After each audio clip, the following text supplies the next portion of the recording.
ایک خراسانی شخص 60 سال سے مکہ مکرمہ میں رہ رہا تھا. بڑا نیک عابد و زاہد شخص تھا. دن میں قرآن پاک کی تلاوت کرتا اور ساری رات طواف کرتا رہتا تھا.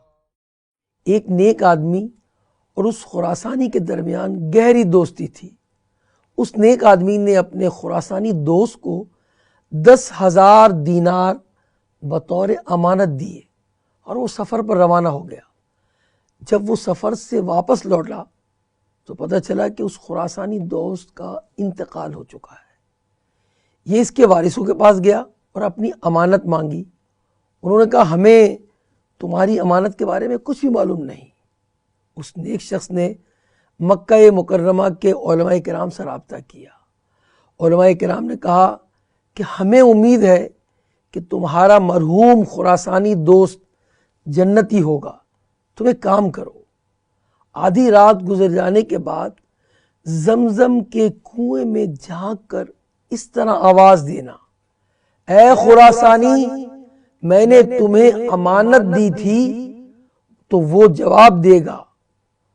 چنانچہ اس نے یہ بات علماء سے سن کر وہ شخص زمزم کے کنویں پر گیا اور جا کر اسی طرح اس نے آواز دی، مگر اسے کوئی جواب نہیں آیا.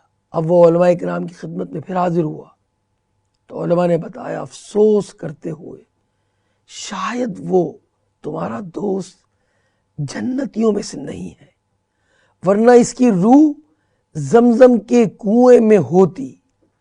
اب تم ایک کام کرو، یمن میں برہوت کے کنویں پر جا کر اس طرح ہی پکارو. وہ کنواں جہنم کے کنارے پر ہے، وہاں جہنمیوں کی روحیں ہوتی ہیں.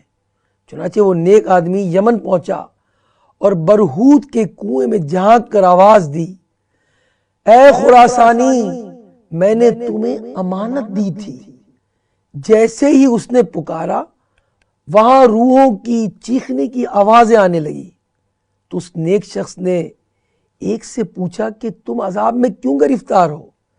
تو اس نے بتایا کہ میں ظالم تھا، حرام کھاتا تھا، اس لیے ملک الموت نے مجھے یہاں پھینک دیا. ایک اور روح کہنے لگی، میں عبد الملک بن مروان کی روح ہوں، ظلم کی وجہ سے یہاں عذاب میں گرفتار ہوں.